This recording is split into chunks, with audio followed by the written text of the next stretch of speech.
I remember in the earliest kind of conceptions of what I wanted Shadowlight to be. Um, in D&D, the Druids have a secret language called Druidic, which they only share with themselves. And I thought, well, what if somebody managed to get their hands on that language who wasn't a Druid? And I started to get inspired by Twilight Zone. Welcome to Tabletop Talk, the podcast where I delve into the minds of tabletop gaming creatives. Join me as I uncover their creative process and inspirations. You are in the right place if you enjoy listening to thoughtful interviews with creative people.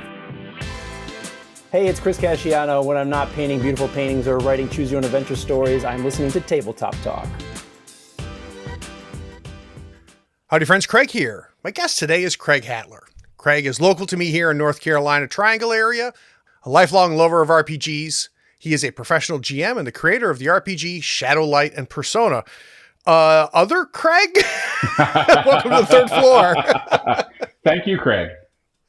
Luckily, there's not like three of us on here. This would get tough. So Craig, I think if you've ever been on any other podcast, or if you listen to mine, you know what's coming, which is I like to find out the beginning of this story. So at some point, Craig, you knew nothing about tabletop gaming and about role-playing games, and it was put in front of you for the very first time. Yes. Can you take me back there? Sure. So, circa 1990, seventh grade, gifted and talented group. Somebody comes and one of my colleagues, I guess you could say, says, how does everybody feel about giving this role-playing thing a try? And said, here, it's either Dungeons & Dragons or DC superheroes. And the consensus was Dungeons & Dragons. And so we started with, we went to our local town public library, and we started with the red box basic D&D. Very, very nice. Now, how different would our world be if you guys had chosen the DC heroes? Any different? That's an excellent question. And I don't think it would be a whole lot different. I feel like ultimately I would have found D&D because by the time I got to high school, I found TSR Marvel superheroes. I found Werewolf the Apocalypse, Shadowrun, and then a couple years later, I found the Star Wars role-playing game by West End Games. So I was already branching out from that starting point to begin with. And it's kind of funny to me in retrospect because I had such strong kind of like the groundwork for me loving RPGs was there from playing NES games, from playing, I had one of my uncles, I played games on his PC. I played, and he had it in television. So I played a couple of the Dungeons and Dragons games that were made for Intellivision. The top-down one where you go around the map and you with a bow and arrow and you shoot rats and spiders and those suckers get fast and they're deadly. So the groundwork was definitely there. I watched the D&D cartoon on Saturday mornings. I had friends that had there was that kind of like boom in popularity in the 80s where it became maybe not quite as mainstream as it is nowadays, but definitely more mainstream than otherwise. And there were action figures. I remember somebody had a War Duke action figure. I had the War Duke. So, but I hadn't actually sat down and that it wasn't until that time in the library with my G&T buddies that we break out the polyhedral dice and the character sheets and do this thing where we pretend and we describe we imagine things together. So yeah. So when you look back on it, Craig, do you see that moment in the library when the red box gets opened and you're taking the crayons to fill in the numbers on the dice and you actually play your first session? Was that really where you fell in love, or do you think you fell in love later? I mean, the fuse was lit. There's no doubt about it.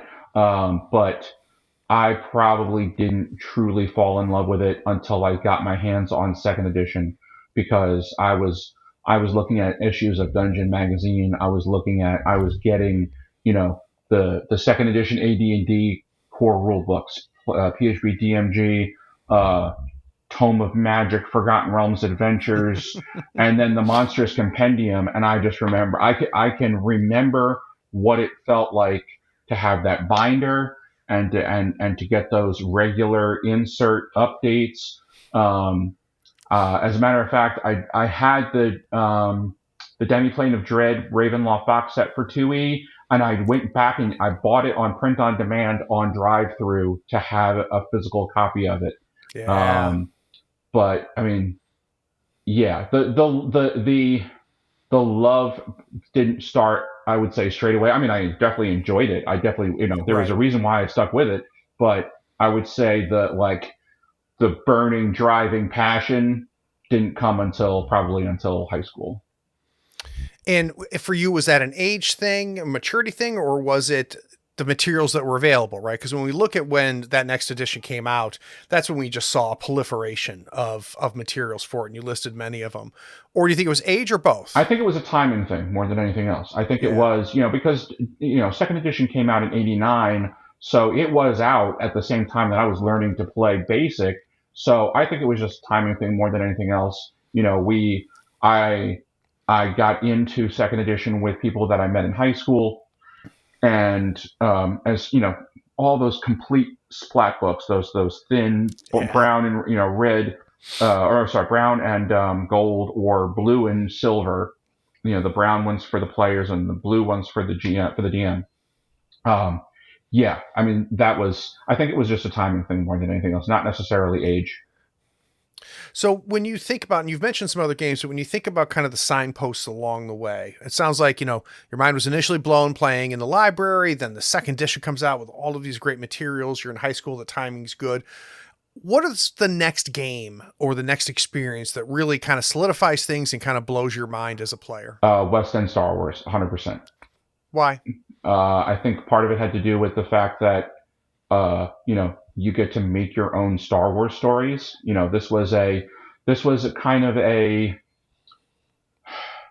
a void in the Star Wars fandom there in that intervening years between, you go from the end of Return of the Jedi in 83 to Phantom Menace in 99. The only thing that we had to sustain us was novels and the role-playing game. And as soon as,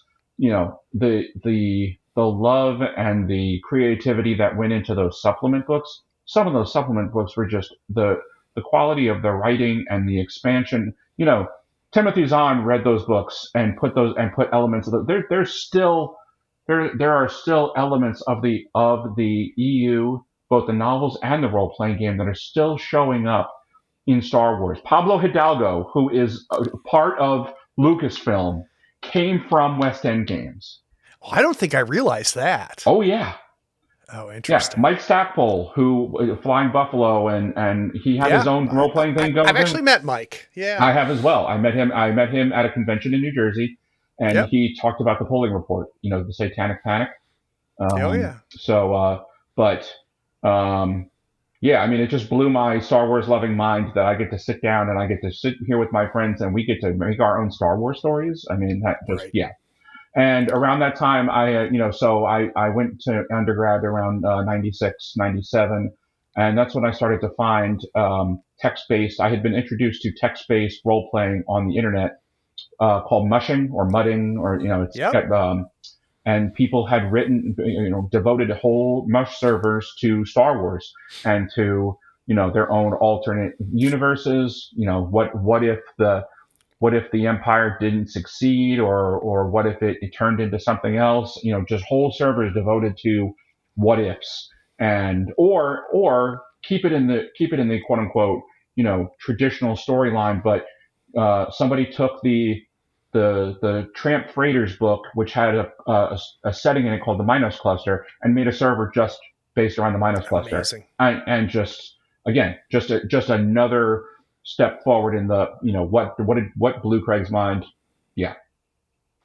So if you think about those years between beginning in the library, the high school, and then discovering Mush and things like that, what percentage of the time were you playing, and what percentage of the time were you running? So for games other than Star Wars, I was playing 90% of the time.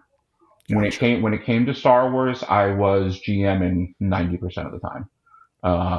Only because I guess I was all, I guess people, all of my friends said, well, you know how to run it. So I guess it just became a question of, I was always the one in that position. Nobody else really stepped up to. Right. It wasn't until the 2000s that I started running D&D. And so, around the time of third edition, basically, those third edition, Forgotten Realms books came out, and I remember, I had enjoyed Forgotten Realms obviously since the Adventures book came out in second edition, and that, just the extension of the storyline and the return of the City of Shade really piqued my interest, and it's funny because now I'm looking at the fifth edition books and seeing how the timeline has progressed. Where they moved it forward 100 years for fourth edition, they moved it even further for fifth, and uh, where it's at for Baldur's Gate 3, and I mean there are some pretty major events that I completely missed out on. Like Elminster took the City of Shade and dropped it on Nithranor in order to stop the Shadowvar from doing something terrible. And I'm like, how did I miss this? You just earned an incredible amount of nerd cred with that, with that, Craig. Well done. All right, so let's talk about next phase then. Okay. What comes first, professional GMing, or you starting to create your own game? Starting to create my own game. And where does that come from, right? Because you're creating at the table, you're sharing with everybody else playing Star Wars, you're running D&D. I mean, that's, we're doing our own design work when we do that. Where does the itch come to say, I think I've got my own game? So that was an evolution. And I have a fairly solid recollection that in those days when I was in middle school, I latched on to the punching and wrestling rules from the player's handbook, and I want to say that there was some sort of, I don't know what I would have gotten my hands on, because there was no World Wide Web, and I didn't have a bulletin, I had access to a bulletin board or anything online until the 90s. So right. I don't know what I caught up to. Maybe I read an issue of Dragon Magazine and I caught on to something related to arena combat, and I took it upon myself. I just was basically just typing whole cloth sections of punching and wrestling rules and maybe something from the Complete Fighter's Handbook about gladiatorial combat, and I was but the only person that ever looked at it was me. I mean, I never shared it with anybody. I wrote an adventure for second edition. I remember that I used AppleWorks on an Apple II, nice. Apple IIe, I think. Bank Street Writer. I mean, we're talking about 1990, 91. Dot matrix printed out. Exactly. Well, so here's an interesting question, real quick, Craig, sure. Which is you writing out these arena rules. Yeah. Not for anybody else. So, like, what's driving you? Do you think at some point you'll give it to somebody, or are you exercising a demon inside of you? What's happening? I probably was exercising a demon. Yeah. I still exercise demons. I still fight with demons. Literally up this past week, have been fighting with character sheet demons. I don't deny that that's probably part of it, but I also expect that maybe at some point I thought it might come to the table. I mean, right. Eventually, once I thought like it looked like it was going to be solid, that I might introduce it. It just didn't turn out that way. Just somebody I met a guy in high school, or that because of the way that our town was structured. What fed into the high school was different parts of town from feeder elementary schools. So. Met somebody who knew somebody who said, yeah, I'm going to start running a D&D campaign. It's like, okay, cool, let's do it. And just the course of the river, it just never, I never made it back to that point. So, but to fast forward a little bit. So, 2000 gave us third edition D&D, gave us wizards in charge of D&D, owning D&D, but also gave us the open gaming license. And, in that early 2000s period, I had started a D&D group at the bookstore that I worked at, which was at Borders in northern New Jersey. And I started to put together this group, and I told people I'm in the process of play testing this campaign setting. I'm looking at getting it published. Me and my colleagues, we've all written these custom pieces, feats, spells, prestige classes, species, all this custom material that interfaces with third and then 3.5, and we want to hit the road with it and see what it looks like. And so that was around 2004, and uh, you know we progressed 2004, 5, 6, 7, and then all of a sudden Wizards of the Coast says, well, we're putting out fourth edition. And we're taking this hard left turn, and we're changing the rules, the core rule system. We're changing the license. And that's when me and my colleagues looked at each other and said, why are we making all this content for under a license that is not going to be supported by this major 800-pound, Tarrasque in the room that is Wizards. And so that's when we decided we wanted to make our own system. Gotcha. So let's talk about, we're going to obviously talk a lot about the new system here after the break, but before we get there, I want to get into the professional GMing. So when did that first and I guess here's my question about it, right? So did you seek it out? Did it seek you out? Help me understand the first time you got paid cash to run a game. So that was by Alamo Drafthouse. That was April of 2023. So really recently. They had a tie-in event with the D&D movie where they offered you could buy a ticket to play in a one-shot D&D adventure, and we'll have a professional GM who will run the game for you. And that was the first time I was paid cash to be a dungeon master. What was that like? That was, honestly, it didn't feel a whole lot different than running at a convention. I mean, I had run a ton of D&D at conventions in New Jersey. Had been invited to one at Lehigh University in PA. I ran a ton of D&D at conventions, and it didn't really feel a whole lot different than that. I've had mostly overwhelmingly positive experiences, interactions with the people that have sat at my table over the time. As a matter of fact, I met my most recent, the woman that I'm dating at the moment as a result of Alamo Drafthouse. Her name is Stephanie, and we've been together now for about 8 months, and that's great. Yeah, and I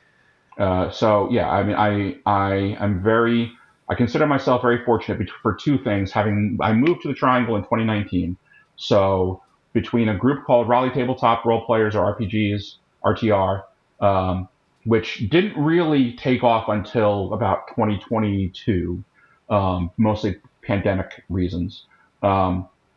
But also Dungeons and Drafthouse, because it lay fallow for a whole year, all of 2023. Like it did not. It was that one event, that 1 month, and then nothing. And then they relaunched it the following January, so January of 2024, and it became a monthly event.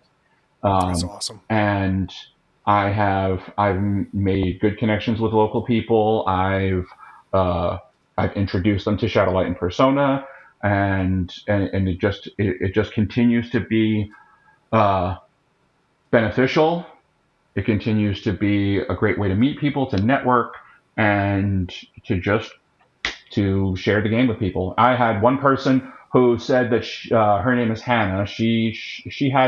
It was her first time playing D&D in her life ever at my table, maybe 6 or 8 months ago, and she had only ever watched Critical Role for 4 years. Wow! Prior to that. And then with the release of Daggerheart, so Darrington Press made they made up this agreement, came up with this agreement with Alamo. So first of all, it only piloted at select locations. Interesting. And Raleigh was chosen as one of them. And not only did we pilot it, but they also gifted all of us as GMs with the digital, with Demiplane, and with a copy of the core book. We were all blown away with the generosity that came with that, and that was an amazing time too, because I played that. I watched some YouTube videos, didn't know a whole lot about it, really was not involved at all in the open beta, watched it, picked it up, and I was like, this is amazing. This reminds me of the last 15 years of indie games in the way that it runs, and I was just, it's like a breath of fresh air. But to go back to your point about paid GMing, that's been a very, very recent thing for me. I have considered going the start playing .games route. I have thought about it. I never really pursued it, only because I didn't want it to ever feel like GMing would become a job, a chore. Because of the fact that I enjoy it so much, and I didn't ever really want it to ever be burned out by it, especially since the way that the primary driver for me getting people's interest in Shadowlight and Persona and getting it in front of people is to run demos. So, I didn't want to ever be in a position where it's like, man, I can't, I have to GM. Ugh. Yeah. That's a real possibility too. So that's pretty smart on your part. The Insider Insight series allows me to sit down with designers, developers, artists, writers, and creators and learn how they approach their work. I try to understand their process, inspiration, the methods for crafting their creations. We got a lot to talk about with Craig on the other side. We're going to break open Shadowlight and Persona. We'll be right back.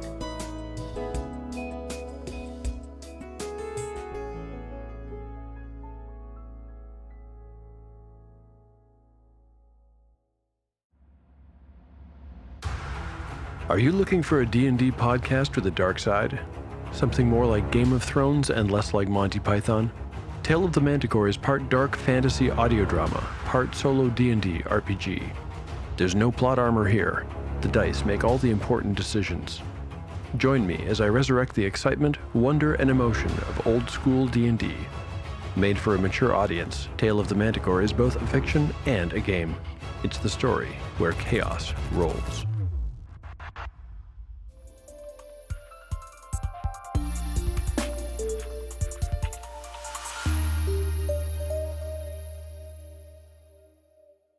So, Craig, we learned a little bit before the break about kind of some of the origins of the game.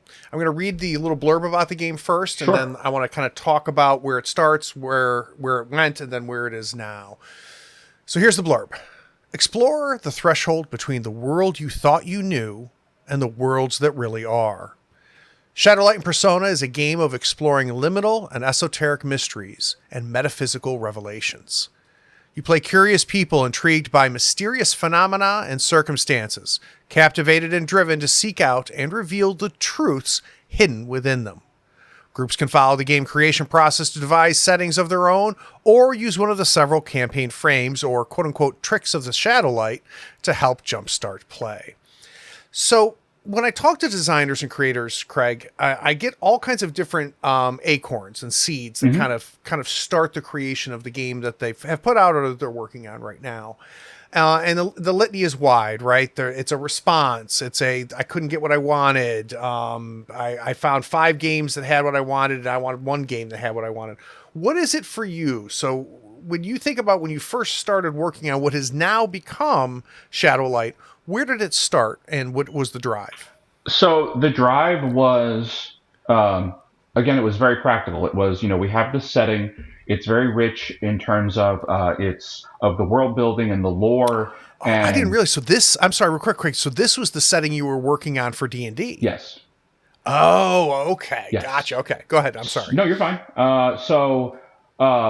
Because I had such a wide variety of games that I had played in the past, I kind of got to the point where I was like, I would love to see because Shadowlight has always been the lore side. It has always been the omniverse. So it is, it started out as just this one setting, this one world, but I wanted to see if the system was capable of handling others.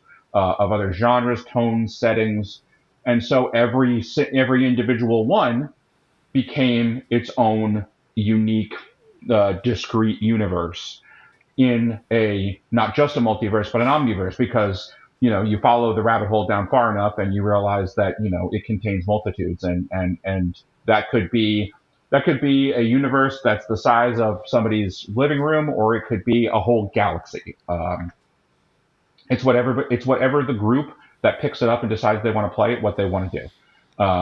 So, the way the story grows in the telling, I have colleagues of mine who, we have kind of parted ways. Some of us have parted ways. Some of us have come together along the way, and so kind of went in a different direction where was no longer limited to this one world, and really wanted the lore to be able to say, well, here's a framework for how the mechanics of the omniverse is.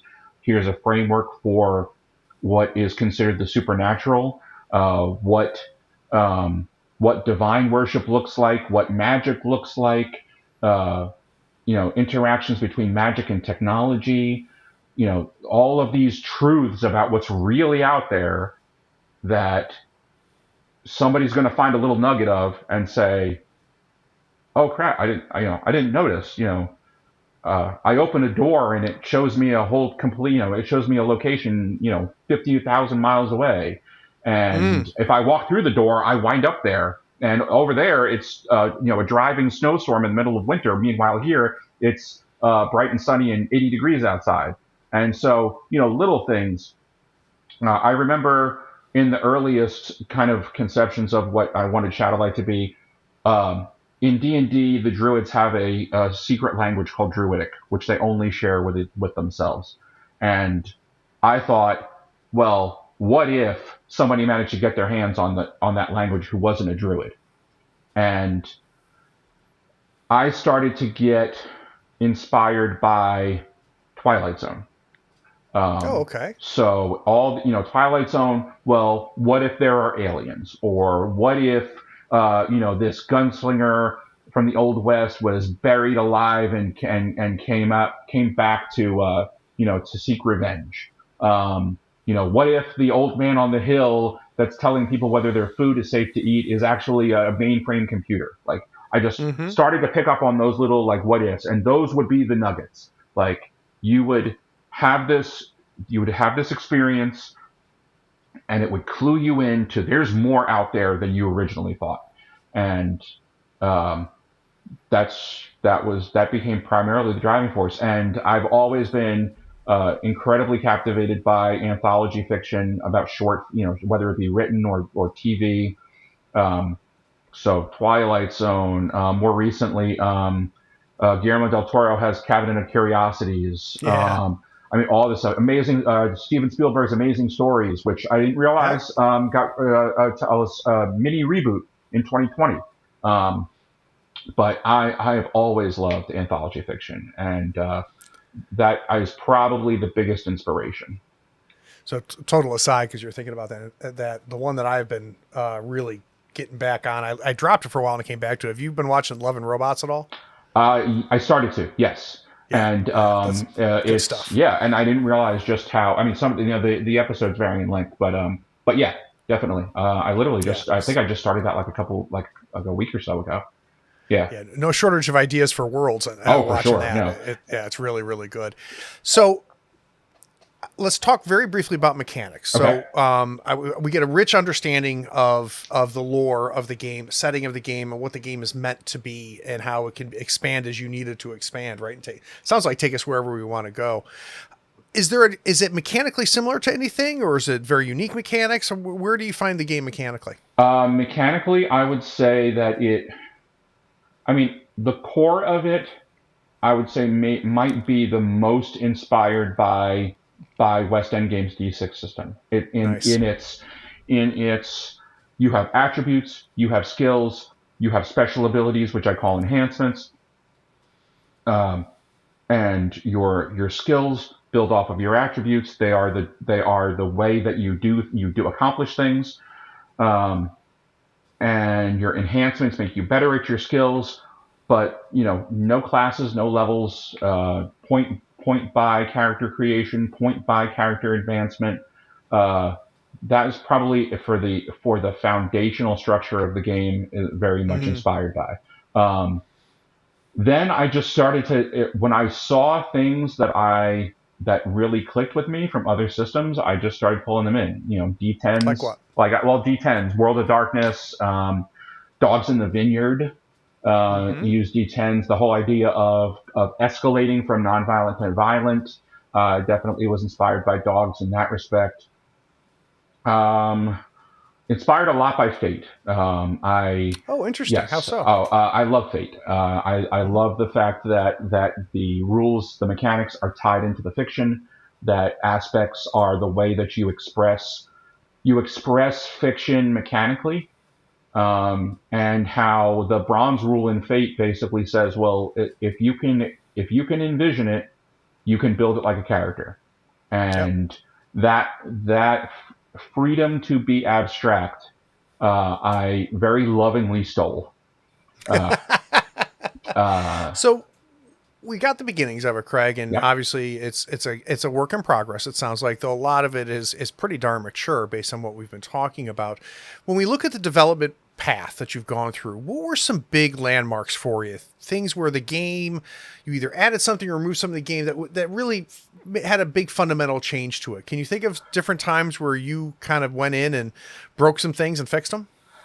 I would say the game was pretty much playable. So I can trace it back to a document that I wrote in 2007. So that was basically the first time that it ever was sketched out. And the development of it was, I would say, almost exclusively internal. Like, as far as playtesting went, there was my group of fellow players and designers that I when I used to live in New Jersey, and we made all the characters, we did all the playtesting, we ran through campaigns. I maybe shared it with a few people outside that group, but I never did any substantial demoing. I didn't take it on the convention circuit, anything like that. Only because by 2010, 2010, kind of had some life changes, some job changes, and by 2015 moved from New Jersey to Connecticut. And so, different group of players. I was able to still get people interested in the lore aspect, just used other games to accomplish it with. Mostly because one thing I'm sure you understand about local game stores is that they want you to run games that sell. And so that people can buy when they're done. Exactly. Right. Yeah. So I've been very fortunate. You can't shade them for that. Oh no, not at all. But I mean, I've been fortunate that some stores are supportive of indie, and some are more supportive of mainstream. And so, in the mid 2010s, I was running a lot of D&D and using D&D as my vehicle for Shadowlight for the lore aspect. And I can't say that I remember because it's been playable. It's been playable at every stage of the game, I would say. Maybe there was a time when I said, oh, I really need to have a way to express armor, or I really need to have a way to express, hit point recovery or vitality recovery, whatever you want to call it. Yep. But as far as I can remember it, once it got to a point, maybe in 2008, 2009, it was playable, and I was happy with it. And it wasn't until literally 3 years ago that it was 4th of July weekend. I was driving from Virginia to my mom's house in North Carolina and said, you know what, this thing has sat on the shelf for too long. It's collected enough dust that I was becoming more involved in the TTRPG community on Twitter, which was unfortunately the fallout of losing Google Plus, because the TTRPG community was so intensely involved in Google Plus was kind of a haven for the TTRPG community. And I was like, you know what? People are making games. People are putting games out there. You know what? I have this thing. It's practically ready to go. Let's do it. So that was kind of my version 0 that I started from. And just in the last 3 years, I've seen it through. And I don't know enough about the ins and outs of versioning, nor do I really want to spend a lot of time in what constitutes a 0.1 versus a 0.01 and all that. So I have just basically said, when I'm ready to release a substantial revision, it's going to be a whole new version. So I am basically right now between version 3 and version 4.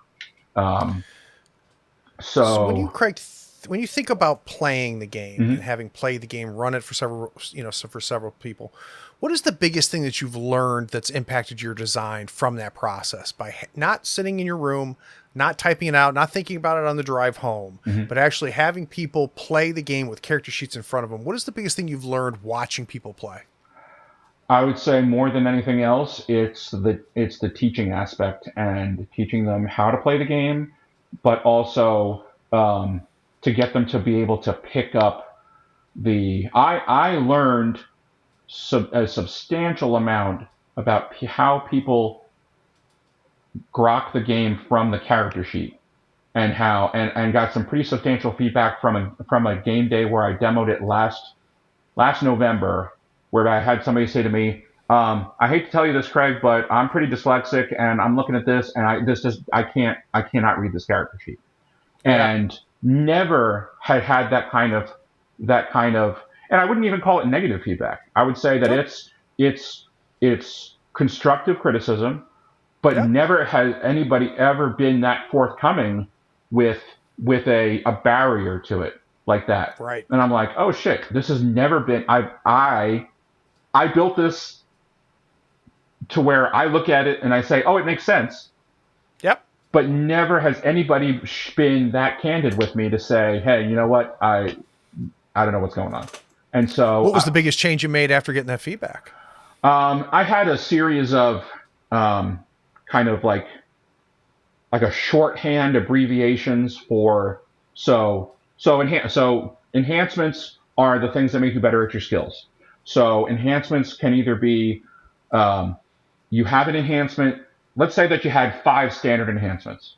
You can only benefit from them one of them at any given time. Right. You can upgrade them, though. You can go from standard to superior, and the superior ones are always in effect. Then you can go from superior to exceptional, and not only are they always in effect, but no fictional circumstance can ever deprive you of the benefit of this thing. So I had abbreviations, so I had S for superior, X for exceptional, and I put those letters next to the name of the enhancement.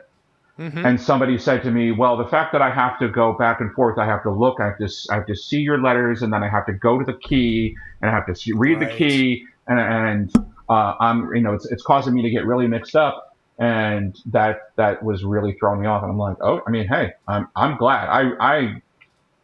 I would much rather have feedback like that than no feedback.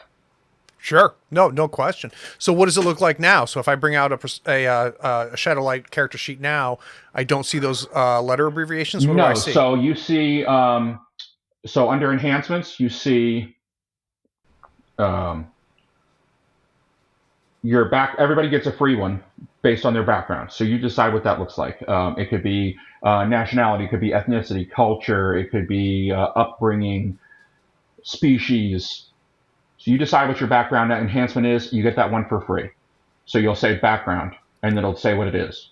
Then underneath that will be exceptional. These ones are always true. Always in effect, always true. And so no longer is it just a list of enhancements with those letter guides. It's headings. So exceptional, I see. Here's your exceptional ones. Superior, here's your superior ones. Standard, here's your standard ones. So as I upgrade my not my skills, my enhancements. Sorry, you just said it. Yes. Enhancements. Thank you. As I upgrade my enhancements, they change physically where they are on the sheet. Yes. Now, got it. Now, that might not be the case for a handwritten sheet, only because the handwritten sheets look a little bit different than my example characters, because my example characters are primarily intended to be used in demo situations. Got it. Now, in the case of the blank character sheets that are used for play that is established at the table, like we're gonna play something and we're gonna play for 3 or 4 sessions. Then it's got the letters and it's got the abbreviations, but I have more time to be able to walk somebody through that than I do in a demo situation. In a demo situation, I'm lucky if I've got 4 hours.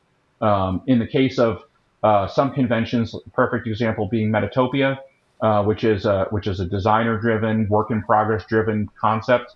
You get 2-hour slots, and so not only do you have to teach the game, depending on the stage of where the game is at, you may have to teach the game and get people to jump on board really quickly and then deliver your scenario. So, so the longer form character sheet, the blank character sheet, looks a little more like I had it look like in the past. But the changes to the example characters were primarily intended to help onboard people, ramp them up much more quickly. So I open a door in the Shadowlight and Persona universe. I go from 80 degrees to a freezing snow world. But in that freezing snow world, Darrington Press is approaching Craig and saying, we're going to publish your game.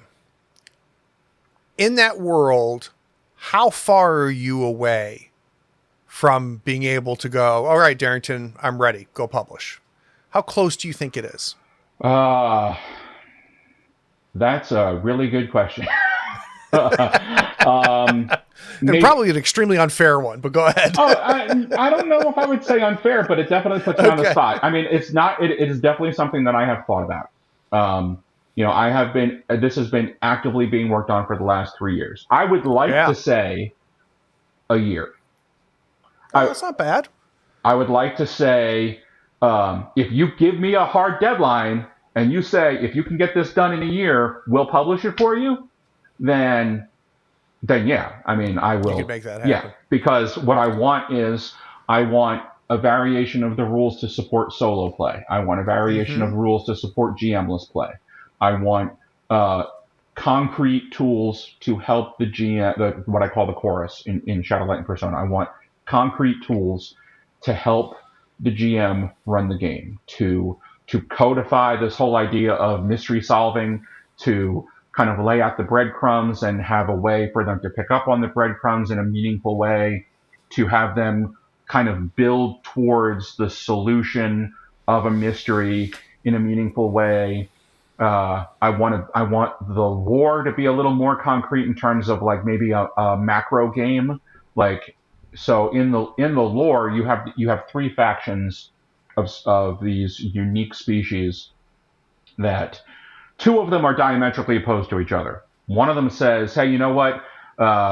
If we don't concretely establish the details of the fiction, the history, we don't lock it down, then everybody is doomed.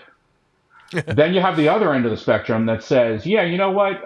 We're just going to make things as we go, and we're going to make things the way we want, and we don't care. And everything that you've built up, if we decided we're going to tear it down, we're going to tear it down. And the faction in the middle says, why don't we let everybody on their own home universe decide? If they discover that all this stuff is out there, let's keep them informed, but ultimately let them make their decision. And why don't you stay out of their business? And do I have the option of playing in any of those factions? You do. I've never put it forward in that way. I would love to at some point. But that's another thing for my core rulebook is I really want it. I love the fiction. I've written a large chunk of it, and my colleagues have written other parts of it as well. But I would love to there be, like, for example, how do you build a unique universe? Maybe some die generation tables for what a universe looks like. Is it vast? Is it literally just somebody's castle? I mean, you can have an entire universe that if you envision the bubbles in a carbonated beverage. Some of them are small, some of them are big, but they're all right next to each other. Some are closer than others, but that one bubble could be a skyscraper. It could be a castle. It could be a starship. It could be a space station. It could be, a bandit camp in the middle of the woods. It could be anything. So that's cool. I really want there to be, and these are all things that are sort of like, spinning the plates, keeping them all spun. It's okay. I definitely want to do these things. Most of the time I'm just following the dopamine. So, guys, we're going to take one more break. When we get back from this break, we're going to find out what Craig thinks is one good thing worth sharing, and I'm going to share something too. We'll be right back.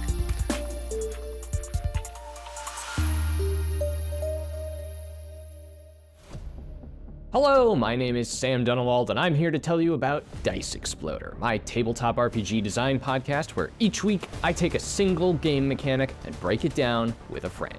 Come listen to me talk to Alex Roberts about love and pity, John Harper about elegance and layout, and Mikey Ham about, what else? Exploding dice! It's Dice Exploder, breaking down RPG design one mechanic at a time. Find it wherever you get your podcasts.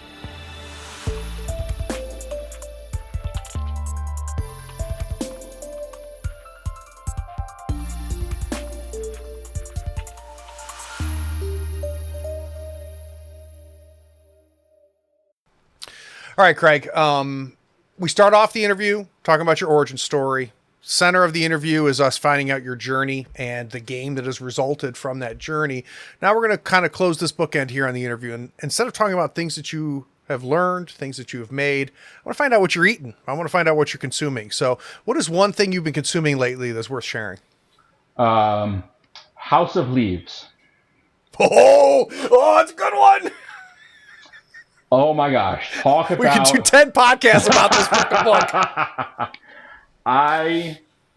Okay, so I've been watching a ton of YouTube lately, and most of my YouTube is either esoterica or quantum mechanics or mathematics. Nice. I would fall into any of those three categories. Somewhere along the way, there was one of them that was about this concept known as ergodic literature, which I had never heard of before. So I'd never heard of that either. So what is that? Ergodic literature it's not just interactive literature, but it is literature that forces you to consume it in a challenging way, in an interesting, different way. So in the case of House of Leaves, have you read it? Yeah. Okay. So I'm maybe about 60% of the way through it. Okay. I have put it down. You still got a ways to go. Oh, I know. And it's so exciting. I've put it down. I've picked it back up. I've marked up my book. I have notes that I've taken because it's all when it starts to get into the language and the references to like echo and how echo looks different when you start translating from one language into another, and all these references that some of them are complete bullshit and some of them are legit. And somebody put a Reddit thread together of like the first 150 footnotes, and this is fake, this is real, this is fake, this is real. Johnny Truitt is a hot mess. I really find it challenging. I find his sections more challenging than anything else. But the where it becomes ergodic, and ergodic was a phrase that was coined by somebody that came from mathematics and cybertext and cybernetics, this idea that it pushes back. So as soon as you have to start, you have the multiple layers, you have the editors, you have Zampano, you have Johnny Truitt, and that's in a way that the book pushes back. The fact that a lot of the notes from Zampano were burned, and they're expressed with X's through them or letters missing. That's the book pushing back. Turning the book upside down. That's the book pushing. So that is what ergodicness is all about. Interesting. And I fell down a rabbit hole, and that led me to puzzle books and escape rooms, and I've been hooked. Yeah, it's so I had the same experience, Craig, of reading it, which is I had to put it down. And for me it was like, this is a lot. I need a break. I might need to go read something else because this is a lot. Other times I just need to digest, right? And I don't know if this has been your experience, Craig, but there were times where I'm like, I'm not sure what the fuck I'm reading. What the fuck is going on right now? It's a pretty amazing book. And I can say, I feel like I can say this with confidence that even if at the end you don't like the book, which I think is a very legitimate finale, right? Mm-hmm. I think it's possible to read this and go, this is a bunch of bullshit. You cannot deny just how interesting it is and how I have no idea how it was written. I have no idea. I can't. it's really incredible. And, people are like, well, I'll bring up the book and people are like, don't spoil it. I'm like, I can't spoil it. It's the minute that you open up and read it for yourself, your experience is going to be unique. Exactly. And exactly. yes, stuff happens in it, but your sum total of life experience, where you're at in your life when you approach that book, 100%. Yeah. Yeah, 100%. All right, so mine's a weird one. Okay. So, mine is Matthew Goode, who's an actor. Department Q. Yes, he is an actor that has just kind of like all of a sudden has snuck into my life. And I go back and go, oh, wait a second, he did that. So Department Q was the most recent one. A phenomenal series out of the UK.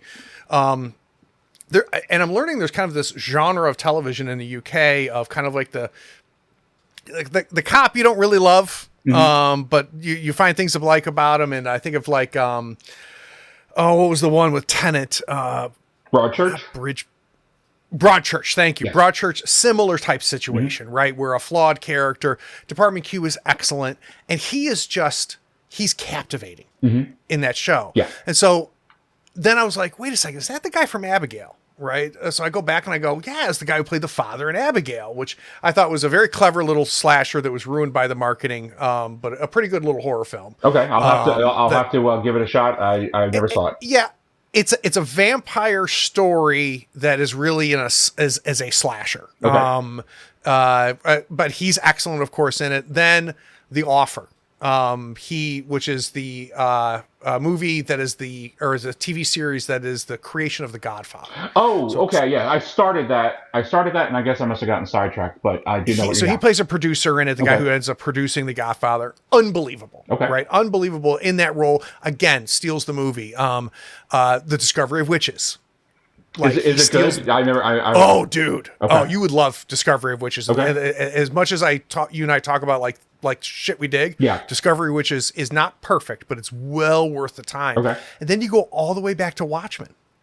And yes. I am very critical of that movie. That's totally understandable. I mean, there's a lot to be critical of in that movie. Yeah, there really is. And I am a devout, not a Snyder fan. But the one thing I cannot deny is he was so effing good in that movie. Yeah. I mean, he popped right out of the comic book, right onto the screen, and it's just unbelievable. Honestly, I would say that was the case for the majority of that movie. I mean, that movie is flawed and as it is, and I don't know how much I am on board with the change they made to the end of it. Yeah, I kind of get it. Like the vagina monster at the end would have been a little tough. But I mean, I think that there were strong performances from all the major actors. I agree. I think the casting is great, and my diatribe and for the Watchmen, and the reason it's a poster child for an opinion I feel very strong about, which is, people say, well, it's not like the book, or it wasn't like the comic, or they changed a lot from the TV series, and it's just like, guys, you have to change things when you go from medium to medium. Mm-hmm. When you tell a story in a graphic novel, by changing it to a movie, it changes how the story is told, and it implicitly the story has to change. Like the thing about The Watchmen, to Snyder's credit, like you could sit there with the graphic novel and flip the pages, and outside of the pirate story, you are going to see that graphic novel on screen, panel by panel. And as a person who loved the comic, I really enjoyed watching the movie because it was just, and it was, to your point, the casting is just impeccable. Yeah. There isn't a bad cast in there. The problem is that it's a bad movie. And like, if somebody who watches that, who is not familiar with the comic book, it's got huge pacing issues. It's all over the place. And it's proof that you just can't lift and shift, that you have to change it. And he was in Downton Abbey too, and he was great in Downton Abbey. So that's my one thing to share. Go to IMDb, look up Matthew Goode. That's Goode, and you just like banger after banger of movies and shows that he's been a part of. He's got a long ways to go. Craig, there's a lot of cool things to do on a Tuesday on a Monday afternoon, including working on New Worlds for Shadowlight, but you decided to spend it with me, and I appreciate it. And thank you for having me. For those of you listening, guess what? This is the end. You made it, and I appreciate you listening. And if you got some spoons, take care of yourself. And if you have a few extra, take care of somebody else.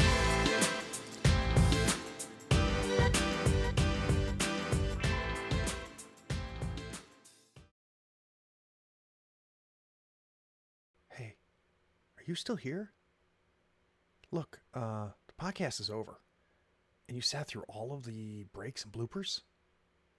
Well, I mean, if you're here, you might as well run over to patreon.com and become a supporter. Don't forget to rate and review this podcast too while you're at it, on whatever platform you're listening to. I do appreciate you sticking around. Take care.